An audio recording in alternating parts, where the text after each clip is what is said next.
बच्चों, मेरी आप लोगों ने, ये सर थे, ये एसएसटी पढ़ाते हैं और मैडम साइंस पढ़ाती हैं, मेरी इतनी तारीफ़ कर दी। मैं इस लायक नहीं हूँ, मैं अपने को इस लायक नहीं समझता। हाँ, मैं बड़े बच्चों को क्लास को पढ़ाता हूँ, ये ज़रूरी है। इन्होंने बताया, आप लोगों ने बताया कि ट्रिग्नोमेट्री में बच्चों को क्लास 10th से ही स्टार्ट है ट्रिग्नोमेट्री, और क्लास 10 से दिक्कत आ रही है। आप इन बच्चों की समस्या हल करिए, क्योंकि स्कूल में नहीं पढ़ाई हो रही। स्कूल में तो वो फार्मूले दे रहे हैं, आप इसको याद करिए, याद करिए, याद करिए, इस तरीके का। तो आज मैं ट्रिग्नोमेट्री ज़्यादा समय ना लेते हुए मैं आज आपको ट्रिग्नोमेट्री का बेसिक से लेकर सारा हाई लेवल तक ले जाना चाहता हूँ। आप ध्यान से देखिएगा ट्रिग्नोमेट्री क्या होता है। ये ट्रिग्नोमेट्री, मैं कोई डेफिनेशन फलाना, कोई ज़्यादा टाइम नहीं खराब करना। ट्रिग्नोमेट्री हमेशा राइट एंगल ट्रायंगल में होती है।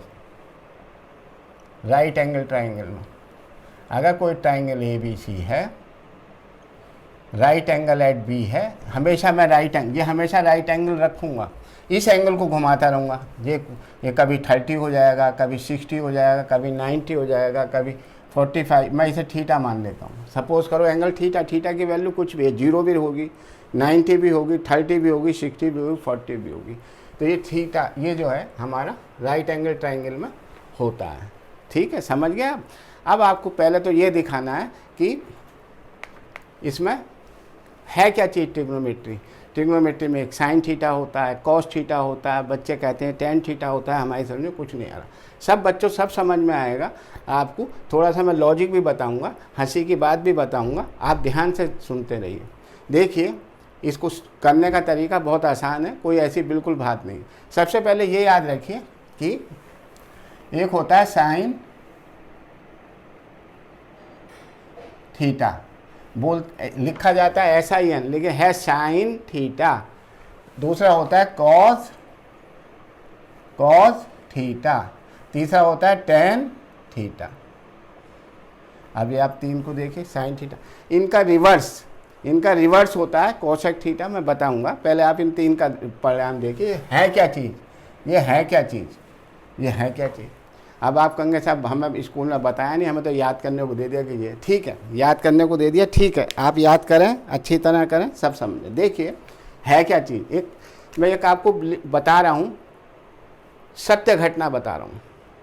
जो पंडे होते हैं, पंडे, जितने भी पंडे माने पंडित, जो बद्रीनाथ धाम इस जगह जगह पढ़े हैं, गिरी में, फलाने में, बड़े बड़े धामों में पढ़े हैं, ये बहुत रिच हैं, इनके पास सोना चांदी बहुत होता है। ये सत्य है, इसमें कोई, मैं अब इनकी पोल नहीं खोल रहा, इनके पास ये सोने चांदी के भंडार प्राइवेट वे में इतना है।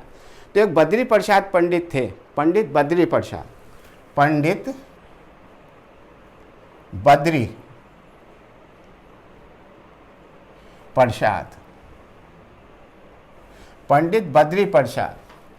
ये दिन भर हर हर बोल, हर हर बोल। सड़क पर जा रहे हैं तो कह रहे हैं बेटा हर हर बोलो, हर हर बोलो, हर हर बोलो। तो पंडित बद्री प्रसाद हर हर बोल,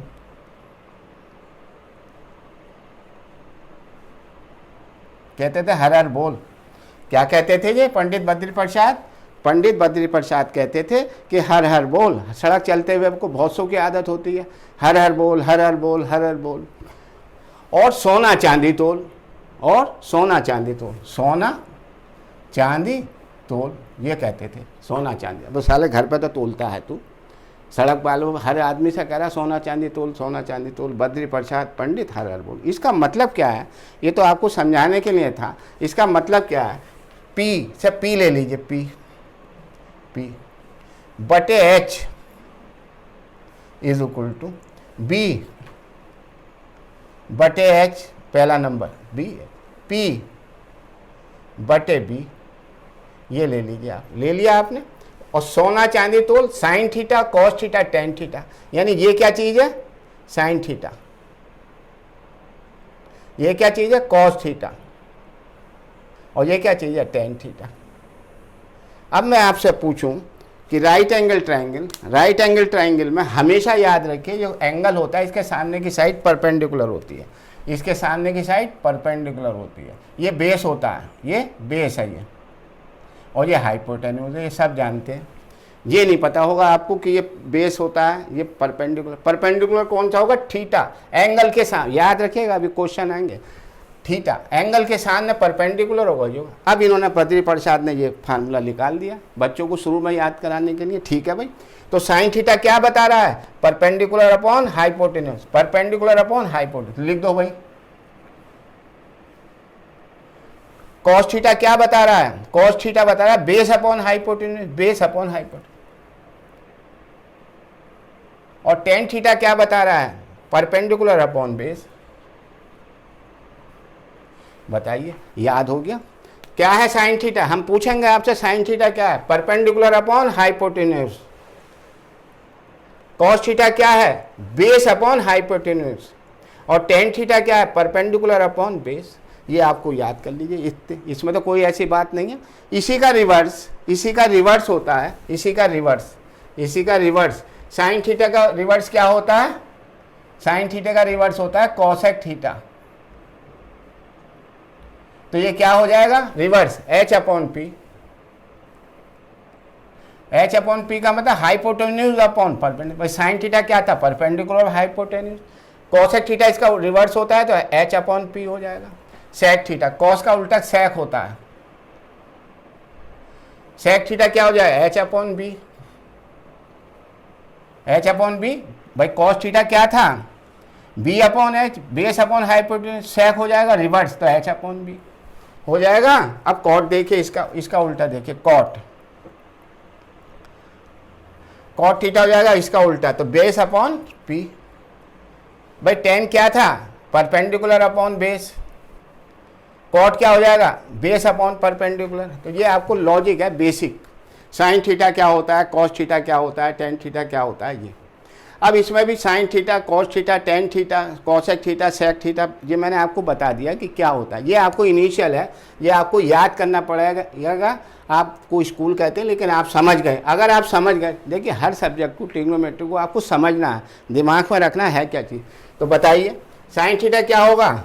perpendicular upon hypotenuse. Cos theta क्या होगा? Base upon hypotenuse. Tan theta क्या होगा? Perpendicular upon base. ये इसके रिवर्स होते हैं, ये इसके रिवर्स हैं, ये इसके रिवर्स हैं। और देखिए साहब, इतनी बात समझ में आ गई? मिटा दूं? चलिए साहब आगे चलिए। पंडित बद्री प्रसाद हर हर बोल और सोना चांदी तोल, ये सब आपको आ गया समझ में? लिखा रहने दूं, हटा दूं? लिखा रहने दूं, चलो 2 मिनट लिखा रहने देते हैं। अब देखिए साहब, और देखिए इनमें रिलेशन क्या है।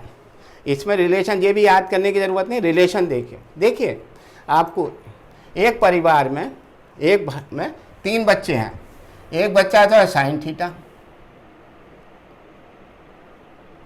दूसरा है कॉस थीटा, और है तीसरा टेन थीटा। ये तीनों लड़के हैं। ये क्या हैं? लड़के। और दूसरे परिवार में, दूसरे में 3 लड़कियां हैं। एक है कॉसेक, सेक थीटा और कॉट थीटा।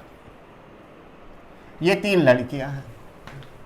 अब आप एक मुझे को बात बताइए, आप भी घर में हैं, आप बेटा खड़े हो, आपके कितनी बहनें हैं? 2 बहनें हैं। आप, बड़ी बहन का क्या नाम है? शालिनी नाम है, ठीक है। आपकी मम्मी जब भी आवाज़ देती होंगी तो शालिनी इधर आ, शालिनी इधर आ, बड़े बच्चों को आवाज़ दी जाती है। ऐसे लड़कों में रमेश इधर आ, जरा मम्मी से क्या खाना लगा देगी, रमेश इधर आ, बाजार से दूध लेकर आ, ये रमेश को आवाज़ दीजिए। याद देखिए, हर घर की कहानी है, बड़े बच्चों को ही आवाज़ दी जाती है। बड़ा बच्चा यहाँ पर साइन है, बड़ा बच्चा यहाँ पर साइन है, तो साइन को आवाज़ दी जाएगी, साइन इधर करो, ये करो, साइन को, बड़े बच्चों को आवाज़ दी जाती है।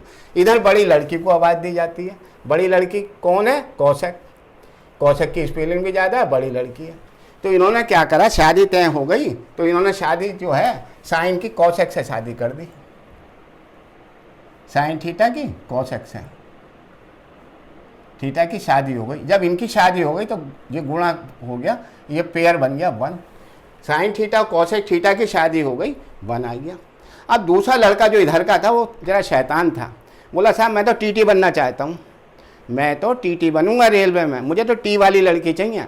भाई बहुत परेशान, पिताजी बोले नहीं भाई तू सेक कर ले, सेक से कर ले ना, मैं तो टीटी बनूंगा, टीटी से करूंगा। चल भाई टीटी से कर ले, टीटी से करे। तो टीटी से करने के लिए ये क्या है, टेन थीटा। तो टेन थीटा जो है कॉट थीटा को शादी करके लाए और इन्होंने भी बंद कर लिया। अब रह क्या गया, अब रह क्या गया, ये रह गया कॉस। तो कॉस की सेक से हो गई, छोटी लड़की थी, चलो भाई निपटाओ शादी करके। तो क्या था, कॉस थीटा की शादी हो गई सेक थीटा से। ये हो गया वन हो गया। अब देखिए आप इसे हटा देते हैं।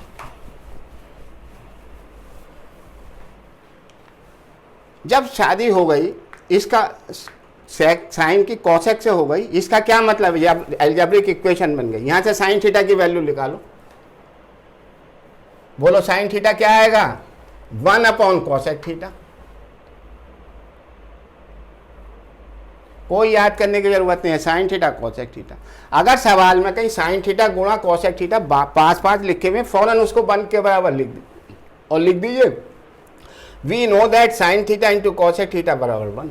वहाँ ये मत लिखना इन दोनों की शादी हुई थी इसलिए 1 साइन थीटा। ये तो मैं आपको समझाने के लिए बता रहा हूँ, वैसा कोई लॉजिक नहीं है, समझाने के लिए। अब टेन थीटा कोटेक, यहाँ से देखिए, यहाँ से एक और फार्मूला निकल रहा है कोसेक का। कहीं कोसेक थीटा दिखाई दे तो कोसेक क्या होगा, 7 वाली संख्या नीचे आ जाती है, as equal to 1 sine theta.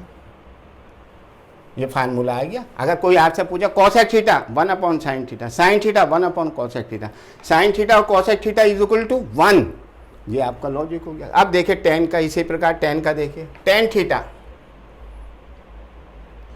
Is equal to 1 है, जिसकी वैल्यू निकालते हैं उसके 7 वाली संख्या नीचे आ जाती है, तो 1 कॉट थीटा। और कॉट थीटा अगर हम कहें निकालो तो ये हो जाएगा 1 टेन थीटा। ये फार्मूले हैं, ये आपके फार्मूले हैं कि कॉट थीटा 1/10 होता है, टेन थीटा 1 कॉट होता है। ऐसे कॉस का यहाँ से निकाल लीजिए। तो बताइए कॉस क्या होगा, कॉस क्या होगा, सेक नीचे आ जाएगा 1 के, तो 1 सेक थीटा होगा। और सेक थीटा को मैं कहूँ आपसे, ये कहे तो 1 कॉस थीटा।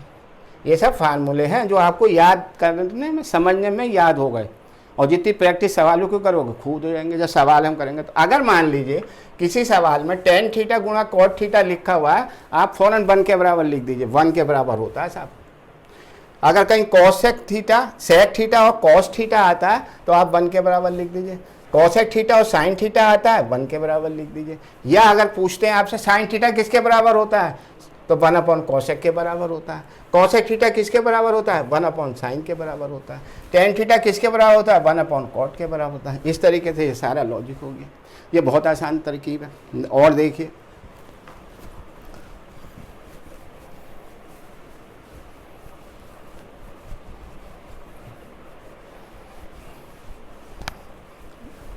दो फार्मूले और लिख लीजिए। टेन थीटा, देखिए tan theta, tan theta, tan theta को हम क्या साइन और कॉज में बताइए, तो साइन थीटा बटे कॉस थीटा।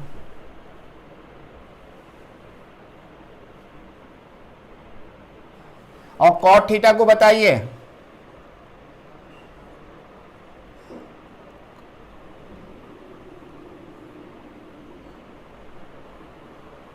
भाई कैसा याद करें सर, इसमें तो कुछ बात ही नहीं। कॉट है, सी से स्टार्ट हो रहा है तो कॉज आएगा, कॉज बटे साइन। टेन थीटा क्या है, साइन बटे को। कहो तो ऐसे प्रूव करके दिखाऊं कैसे आते हैं, कुछ नहीं है इसमें, बस साइन थीटा की वैल्यू निकालिए, कॉस की निकालिए, आपस में डिवाइड कर दिए, टेन थीटा आ जाएगा। भाई साइन थीटा बटे कॉस थीटा ही तो टेन थीटा है। आप इतना याद रखिए कि टेन थीटा क्या होता है, साइन बटे कॉस थीटा, कॉट थीटा क्या होता है, कॉस बटे साइन थीटा। इतनी बात समझ में आई, इतने फार्मूले समझ में आ गए। ये कुछ है नहीं, सवाल जब करेंगे तो खटाखट आएंगे। ठीक है, चलिए।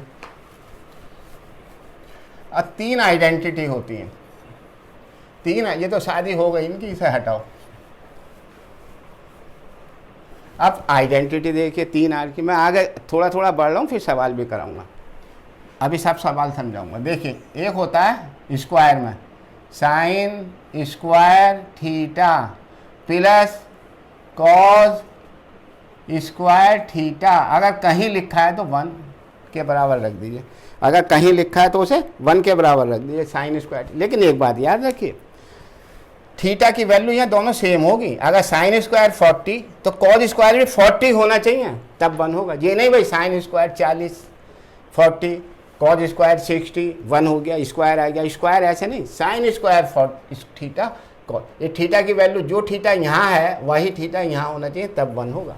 इससे देखिए अब आपको याद करने के लिए अगर ये आइडेंटिटी आपको समझ में आ गई कि sine square theta plus cos square theta बराबर 1 होता है, तो इसी से मैं 3 फार्मूले निकालूंगा। देखो ये यहीं रहने दीजिए, ये यहीं रहने दीजिए, साइन स्क्वायर थीटा को यहीं रहने दीजिए। अब देखिए कैसे करते हैं।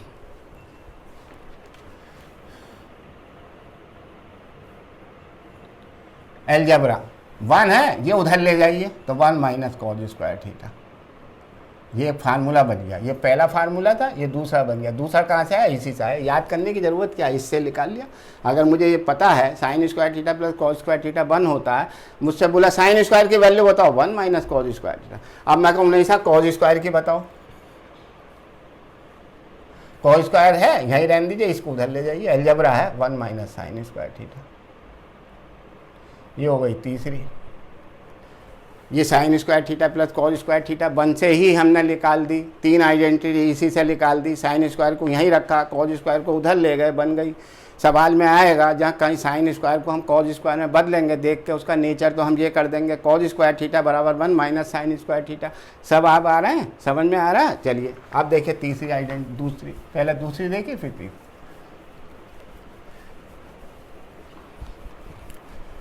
है कुछ नहीं, ट्रिग्नोमेट्री में कुछ नहीं, नई भाषा है। तुमने अलजेब्रा पढ़ा, तुमने अर्थमेटिक पढ़ा, ज्योमेट्री पढ़ी, ये सारी ट्रिग्नोमेट्री अलग से नई चीज़ आ गई।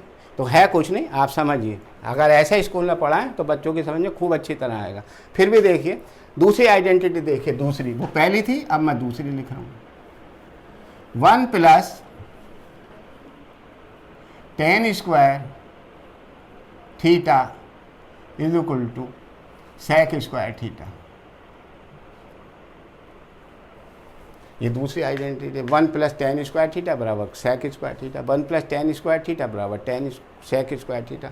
ये याद भाई, इससे और निकाल लो, हो गई। इससे क्या कर सकते हैं, इससे हम कहें tan स्क्वायर की वैल्यू बताओ, tan स्क्वायर थीटा की वैल्यू बताओ इसमें, तो सेक स्क्वायर माइनस 1। कहीं सवाल में लिखा हुआ है सेक स्क्वायर माइनस 1, तो मैं इसकी जगह फ़ौरन tan स्क्वायर लिख दूंगा, फ़ौरन tan स्क्वायर लिख दूंगा। और देखिए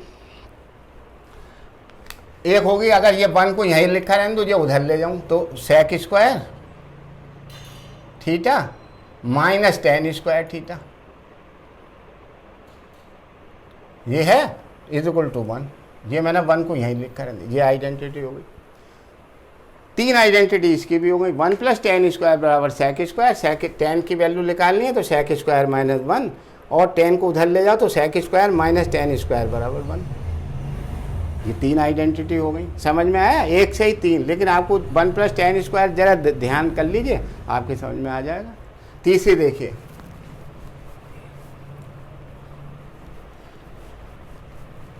one plus cot square,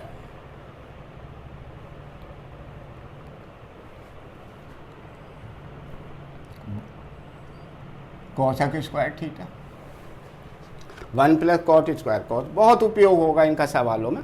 1 plus cot square बराबर कोसेक स्क्वायर थीटा। चलिए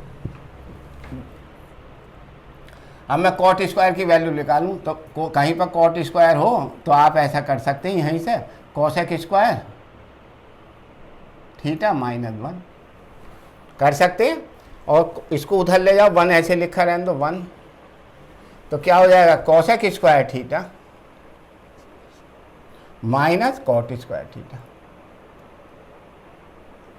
मेरे मून में 3 का आइडेंटिटी है, एक एक की 3 हो गई, 3 की 9 हो गई। लेकिन अगर आप समझ गए तो कोई याद करने की ज़रूरत नहीं है, कुछ करने की ज़रूरत नहीं है, आप ऐसा बना लीजिए, देखिएगा कैसे होता है। अब एक बात और देखिएगा,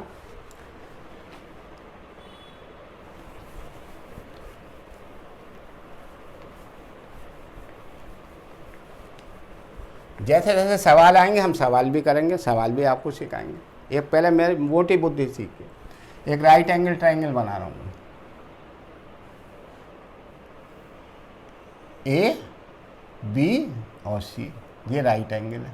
तो इसका मतलब ये मैंने अगर थीटा ले लिया ए, ये वाला थीटा ले लिया, या इसे ए ले लीजिए, ए एंगल आपके समझ में आएगा तो ए, वो पूछेगा ये सी है, मैंने इसे ए एंगल मान लिया, ठीक है। तो ए एंगल के सामने क्या होगा, परपेंडिकुलर ये होगा, ए एंगल के नीचे वाला बेस होगा और ये हाइपोटेन्यूज होगा।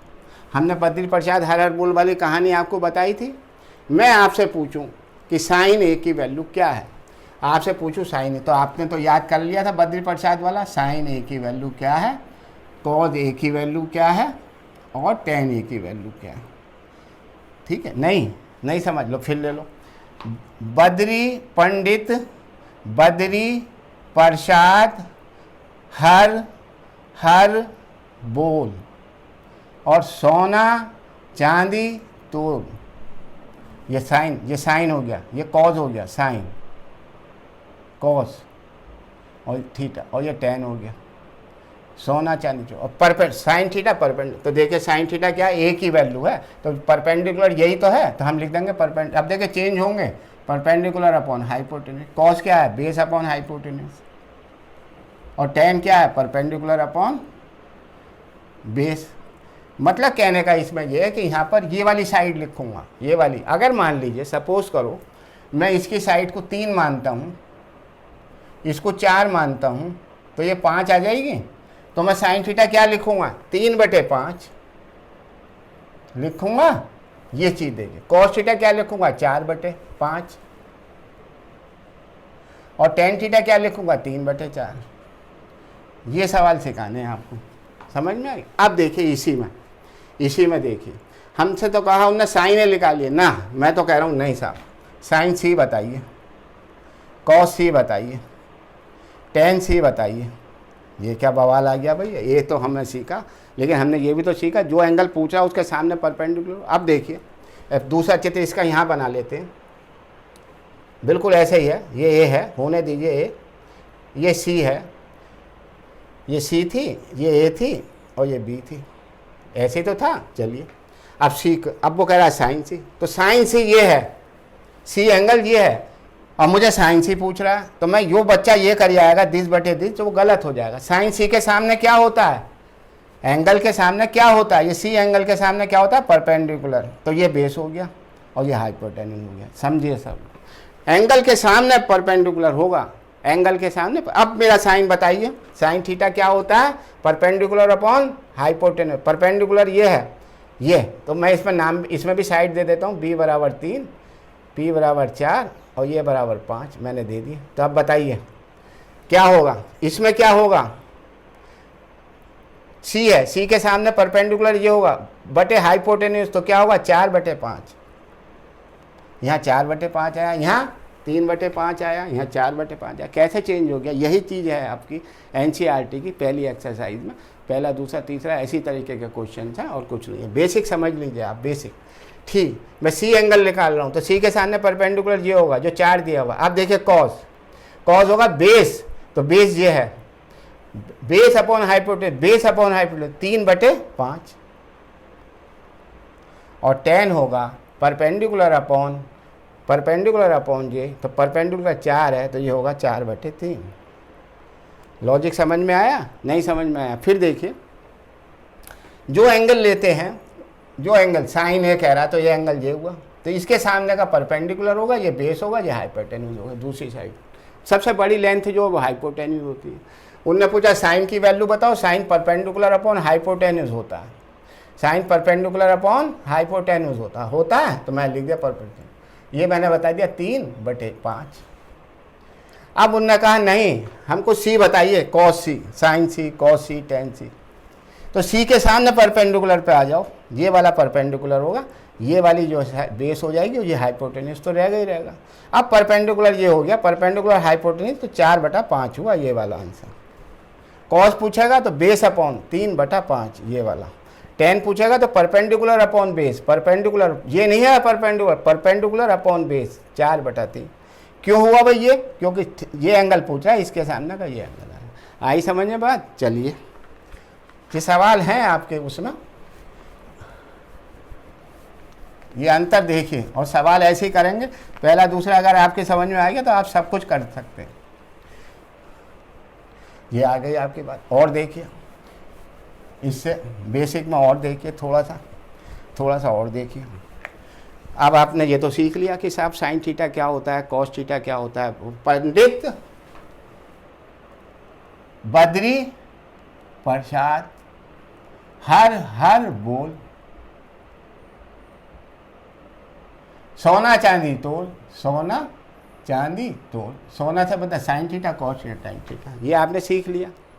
इसका रिवर्स, साइन का रिवर्स कौशक होता है, वो मैंने शादी करा के भी बता दिया। आपके बच्चों की 2 की शादी हुई थी, थीटा थीटा से शादी कर रहा था तो टेन थीटा कॉट थीटा की शादी हुई थी, कॉस की सेक से हुई थी, और साइन की बड़े लड़के से बड़ी लड़की के साथ कौशक के साथ हुई थी, उसके भी रिलेशन मैंने समझाया आपको सारी बात। अब देखिए, अब आपसे कह रहा है कि साहब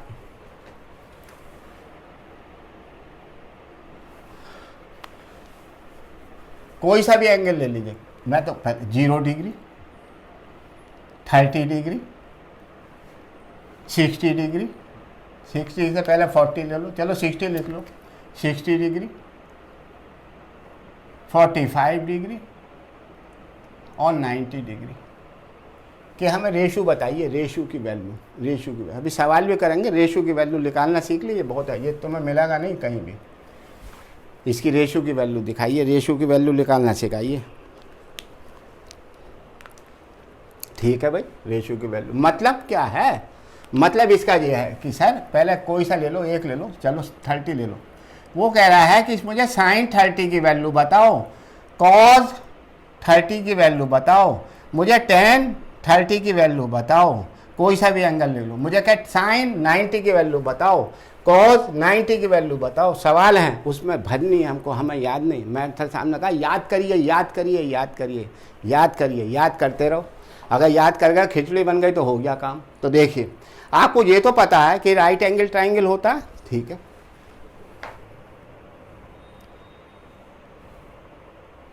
देखिए इसका तरीका देखिए, राइट एंगल ट्राइंगल होता है, राइट एंगल हमेशा 90 पर, मैं हमेशा यही 90 लूँगा, हमेशा ये लूँगा, कुछ नहीं, मैं ABCD भी नहीं लिख रहा, मुझे पता है ये थीटा है।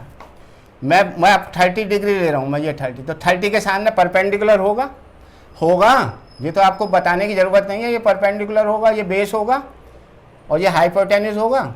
यहाँ पर ये नहीं पूछ रहा, यहाँ पर वैल्यू पूछ रहा है। यानी अगर किसी तरीके से यहाँ पर ये आ जाए कि ये 3 है, ये 4 है, ये 10 है, तो मैं लिख दूंगा 4/3, 3/4, 4/3, निकाल दूंगा सारा। अब आपको जो है इसमें ये वैल्यू रखनी है, इसमें क्या रखनी है, वैल्यू रखनी है। तो वैल्यू रखने के लिए आप देखिए क्या करेंगे हम। अगर मैं वैल्यू रखना सिखा दूँ आपको, तो आप कोई सी भी वैल्यू निकाल लेंगे। एक थ्योरम होती है, ध्यान में रखिए कि opposite sides of angle 30 is half of the hypotenuse। भाई इतना था याद है।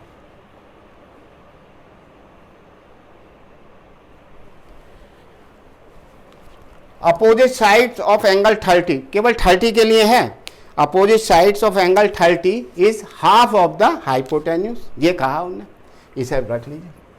आजकल नहीं पढ़ाता कोई भी। ये टेक्निक कहाँ से आई ये आपको अभी बताऊंगा, पहले देखें। Opposite sides of angle 30 degree के सामने की साइड, 30 डिग्री के सामने की साइड ये हुई। अपोजिट साइड्स ऑफ एंगल 30 के सामने की साइड ये हुई। Is half of hypotenuse, half होती है। मैं अगर इसे 10 मानूँ तो इसे 5 होगी, अगर इसे 20 मानूँ तो ये 10 होगी, अगर इसे 2 मानूँ तो ये 1 होगी, अगर 3 मानूँ तो ये 1.5 होगी, 4 मानूँ तो ये 2 होगी। समझ गया? क्लियर है? तो मेरा मन है मैं इसे 2 मानता हूँ, मेरा मन है। क्यों मानी साहब? मेरा मन है, मैंने 2 मानी। आपका मन है बच्चों 2 मानो, देखा जाएगा जो होगा। अगर ये 2 है तो ये 1 हो गई। और ये राइट एंगल ट्रायंगल है, राइट एंगल ट्रायंगल में इसके स्क्वायर में से इसका स्क्वायर घटाओ तो ये √3 आ गई। मैं ज़्यादा नहीं कर रहा, डिटेल में ज़्यादा नहीं कर रहा। बोलो 30 के साथ अपोजिट साइड ऑफ एंगल 30, तो ये बना लिया। अब आप बताओ भाई क्या, बोलो क्या पूछ रहा हूँ। साइन 30 देखो 1/2, भाई यहाँ देख लो 1/2। कॉस 30 √3/2, कोई टेबल याद करने की जरूरत नहीं है। 10 1/√3। तो क्या करा आपने, क्या करा आपने, आपने 30 का एंगल बनाया, इसको 2 माना, 1 और ये √3, ये सारे एंगल निकल गए। कोसेक निकाल लो, इसका उल्टा होता है, सेक निकाल लो, इसका उल्टा होता है, कॉट निकाल लो, इसका उल्टा होता है। निकाल लेंगे, कोई दिक्कत तो नहीं। अब देखिए 60 की, अब देखिए 60 की, 60 की देखिए,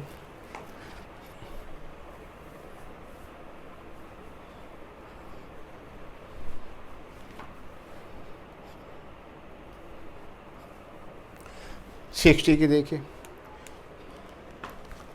साइन 60, कॉस 60 और टेन 60 की।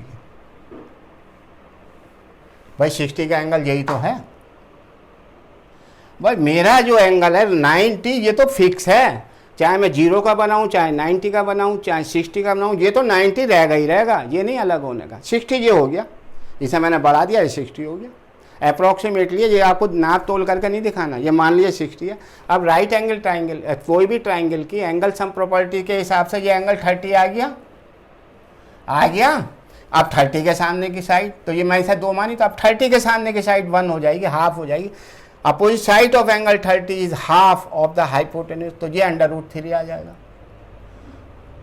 आ जाएगा। नहीं समझे भाई, मैं 60 की निकाल रहा हूँ, लेकिन मैंने एंगल 30 निकाल लिया, तो 30 के सामने की साइड हाइपोटेन्यूज की आधी होती है। हाइपोटेन्यूज को मैंने 2 माना, मेरा मन, इसकी आधी हो गई 1, ये √3 आ गई। पाइथागोरस थ्योरम लगा दीजिए, ये आ गई। अब इससे निकाल दीजिए साहब, बताइए साइन 60 क्या होगा। 60 इसे देखिए, एंगल सामने परपेंडिकुलर अपॉन √3/2। कॉस 60 की वैल्यू क्या होगी, 1/2, और टेन 60 की वैल्यू क्या होगी, √3/1 यानी √3। बोलो भाई 60 की समझ में आई। मैं अभी बताऊंगा आपको कैसे करते हैं, एग्जाम में कैसे करेंगे। इतनी बात समझ में आ गई, ठीक है सर। एक और देखिए, अरे 60 का हो गया। अब देखिए 45 का,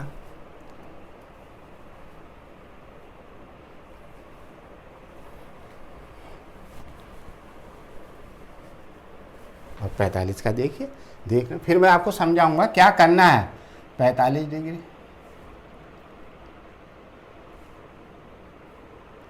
भाई 45 डिग्री का ये राइट एंगल ट्राइंगल है।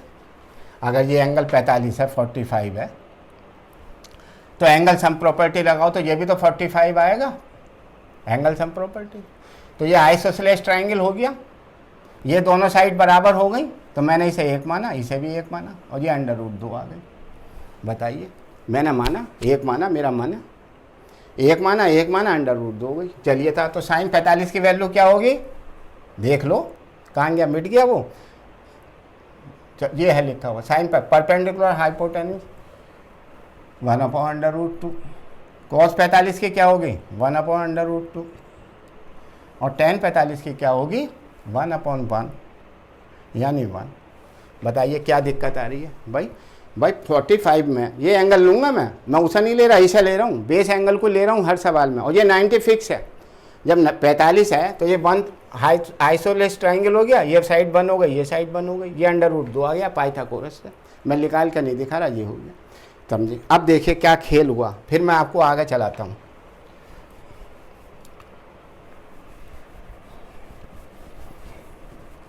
आपको क्या करना है, जो भी सवाल कहीं स्कूल में पूछे, नन्ना सा ट्राइंगल बना लीजिए, नन्ना सा ट्राइंगल बना लीजिए, नन्ना सा ट्राइंगल बना लीजिए।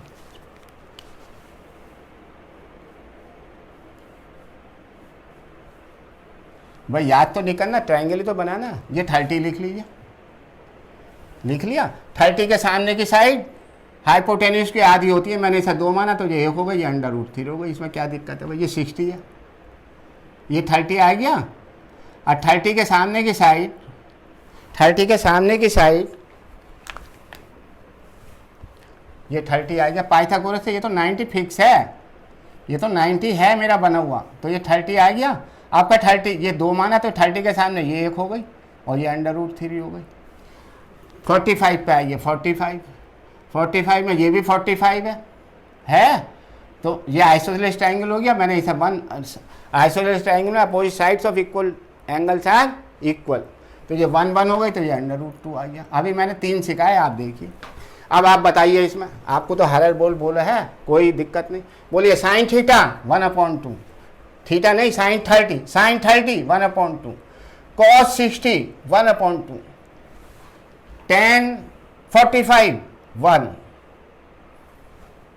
आप यूं करेंगे, यूं देखेंगे, कोई याद करने की जरूरत नहीं है, ट्राइंगल बनाने आने चाहिए और आपको आ गए। आपसे कहा cos 30 तो √3/2। आपसे कहा नहीं tan 60 बताइए, tan 60 √3। आपसे कहा sin 45 बताइए 1/√3। सारे एंगल आ गए, आपने 3 ट्राइंगल बनाए, तीनों आ गए। बोलिए क्या समझ में नहीं आया? समझ में आ रहा है? चलिए आगे देखिए। अब 0 का देखिए और 90 का देखिए, मेरी बात समझिए।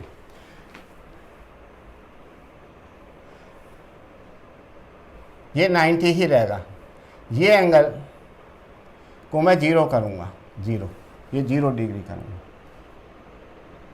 ये 0 करूंगा। देखिए याद रख लीजिए, कहने की ज़रूरत क्या है कि 0 के सामने की साइड 0 होती है।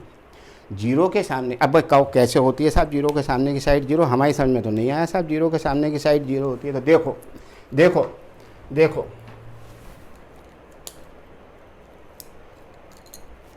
जरा ध्यान से देखिए, ध्यान से देखिए, देखिए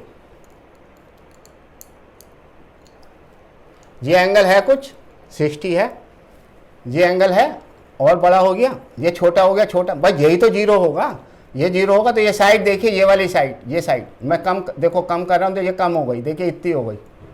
और देखिए, और देखिए इसे, ये 0 कर रहा हूँ, ये 0, ये एंगल 0 जब ही तो होगा जब ये मिट जाएगी, जब ये मिट जाएगा तो ही तो एंगल 0 होगा। तो ये सामने की साइड कितनी हो जाएगी?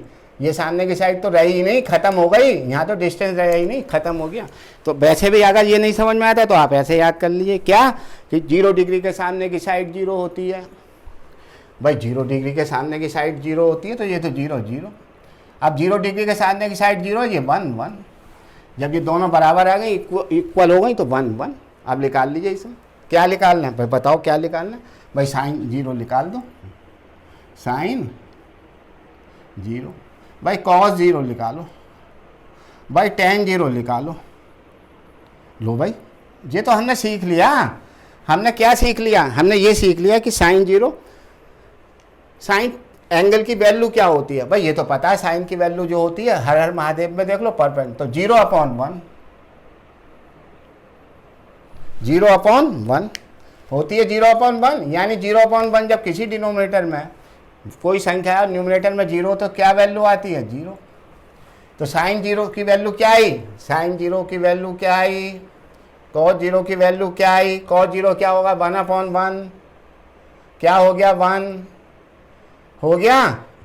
tan 0 की वैल्यू 0/1 यानी 0। बोलो समझ में आ रहा है नहीं आ रहा? इतनी बात समझ में आ रही है? देखो 0 का तो क्या याद करा? 0 के सामने की साइड 0 होती है। लो लिख लो, अपोजिट साइड,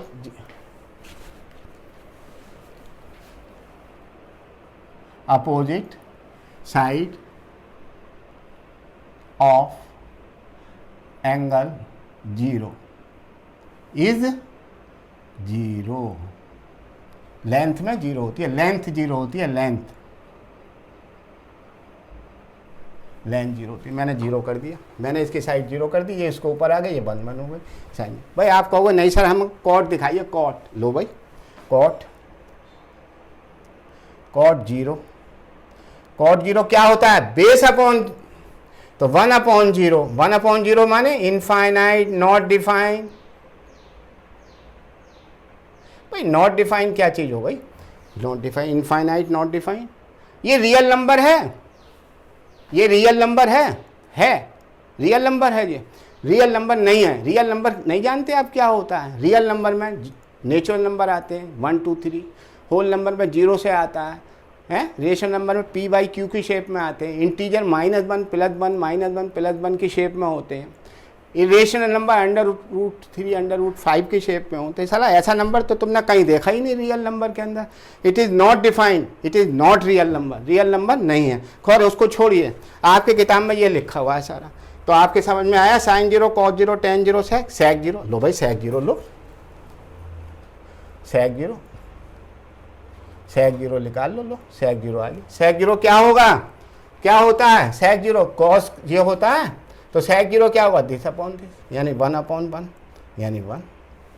सर कॉसेक बता दीजिए। देख कॉसेक, भाई कॉसेक में क्या है भाई, कॉसेक क्या होता है, किसके साथ शादी हुई थी, साइन की, तो 1/sin, साइन का उल्टा होगा। खैर कॉसेक क्या, साइन ये है 0/1, तो ये होगा 1/0। तो ये क्या आ गया, ये भी नॉट डिफाइन आ गया, इनफाइनाइट नॉट डिफाइन। तो ये समझ में आया, आपकी समझ में जीरो के एंगल आए, opposite sides of angle zero is zero, length में जीरो होती है, मैंने सारे निकाल के दिखा दिए। 90 का भी देखिए कैसे निकालेंगे, 90 का। अब हम 90 डिग्री का निकालते हैं, ठीक है। ट्रायंगल बना लीजिए भाई, ये तो फिक्स रहेगा, ये तो फिक्स रहेगा, यही खिसक के 90 बनेगा, इसे साले को इधर को ले आऊँगा 90 बन जाएगा। आप इस बात की ये मत देखो कि दो ये 90 होगा तो ये भी 90 होगा तो ट्रायंगल ही नहीं बनेगा, बनो मत बनो, हमारी तो कल्पना है कि ये 90 है तो ये भी तो 90 होगा, तभी तो आप साइन 90 कॉस 90 निकालोगे, ये तो फिक्स है।